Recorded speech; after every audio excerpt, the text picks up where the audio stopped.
بسم اللہ الرحمن الرحیم۔ السلام علیکم دوستوں، اس ویڈیو میں آپ جانیں گے کہ حضرت محمد مصطفیٰ صلی اللہ تعالیٰ علیہ وسلم کی معراج کس طریقے سے ہوئی اور اس رات انہوں نے کن خاص لوگوں سے ملاقات کی۔ معراج کی رات آپ کے گھر کی چھت کھلی اور ناگہاں جبریل علیہ السلام چند فرشتوں کے ساتھ نازل ہوئے اور آپ کو براق پر سوار کر کے بیت المقدس تشریف لائے۔ براق کی تیز رفتاری کا یہ عالم تھا کہ اس کا قدم وہاں پڑتا تھا جہاں اس کی نگاہ کی آخری حد ہوتی تھی۔ بیت المقدس پہنچ کر براق کو آپ نے اس حلقہ میں باندھ دیا جس میں انبیاء علیہ السلام اپنی اپنی سواریوں کو باندھا کرتے تھے۔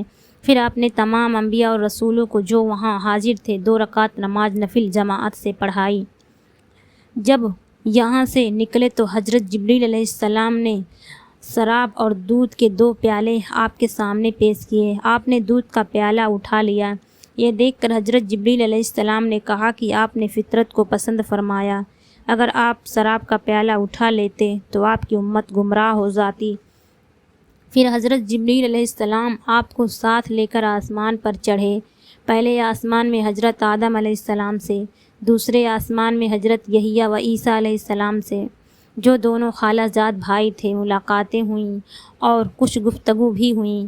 تیسرے آسمان میں حضرت یوسف علیہ السلام، چوتھے آسمان میں حضرت ادریس علیہ السلام اور 5ویں آسمان میں حضرت ہارون علیہ السلام اور 6ٹھے آسمان میں حضرت موسیٰ علیہ السلام سے ملے اور 7ویں آسمان میں پہنچے تو وہاں حضرت ابراہیم علیہ السلام سے ملاقات ہوئی۔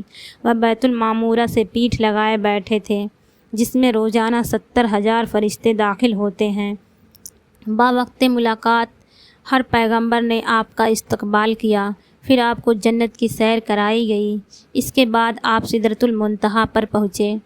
اس درخت پر جب انوار الہی کا پرتو پڑا تو ایک دم اس کی صورت بدل گئی اور اس میں رنگ برنگ کے انوار کی ایسی تجلی نظر آئی جن کی کیفیتوں کو الفاظ میں ادا نہیں کر سکتے۔ یہاں پہنچ کر حضرت جبریل علیہ السلام یہ کہہ کر ٹھہر گئے کہ اب اس سے آگے میں نہیں بڑھ سکتا، اگر میں اس سے آگے بڑھا تو اللہ کے جلال سے میرے پر جل جائیں گے۔ پھر حضرت حق جل جلال نے آپ کو عرش پر بلکہ عرش کے اوپر جہاں تک اس نے چاہا بلا کر آپ کو یاریاب فرمایا۔ پھر اللہ تعالیٰ کو نور کے پردے میں آپ نے دیکھا اور آپ نے اللہ تعالیٰ سے کلام بھی کیا اور اللہ تعالیٰ نے آپ کو 3 تحفے پیش کیے۔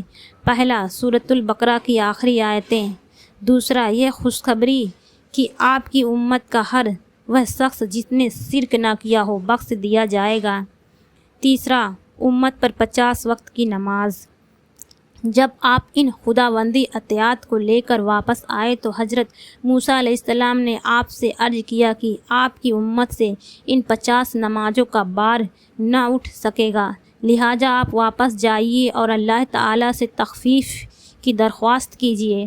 چنانچہ حضرت موسیٰ علیہ السلام کے مشورے سے چند بار آپ بارگاہ الہی میں آتے جاتے رہے اور عرض پرداز ہوتے رہے، یہاں تک کہ صرف 5 وقت کی نمازیں رہ گئیں اور اللہ تعالیٰ نے اپنے حبیب صلی اللہ تعالیٰ علیہ وسلم سے فرمایا کہ میرا قول بدل نہیں سکتا، اے محبوب آپ کی امت کے لیے یہ 5 نمازیں بھی 50 ہوں گی۔ نمازیں تو 5 ہوں گی مگر میں آپ کی امت کو ان 5 نمازوں پر 50 نمازوں کا اجر و ثواب عطا کروں گا۔ پھر آپ عالم ملکوت کی اچھی طرح سیر فرما کر اور آیات الہیہ کا معائنہ و مشاہدہ فرما کر آسمان سے زمین پر تشریف لائے اور بیت المقدس میں داخل ہوئے اور براق پر سوار ہو کر مکہ مکرمہ کے لیے روانہ ہوئے۔ راستے میں آپ نے بیت المقدس سے مکہ تک تمام منزلوں اور قریش کے قافلے کو بھی دیکھا۔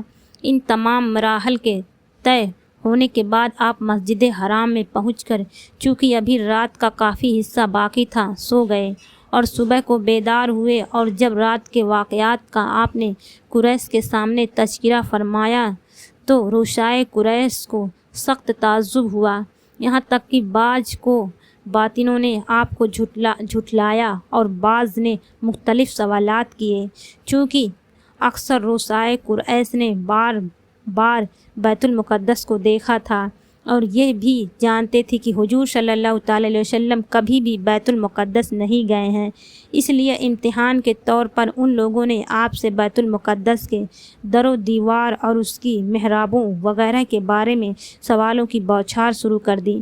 اس وقت اللہ تعالی نے فوراً ہی آپ کی نگاہ نبوت کے سامنے بیت المقدس کی پوری عمارت کا نقشہ پیش فرما دیا۔ چنانچہ کفار قریش آپ سے سوال کرتے جاتے تھے اور آپ عمارت کو دیکھ دیکھ کر ان کے سوالوں کا ٹھیک ٹھیک جواب دیتے جاتے تھے۔ الحمدللہ۔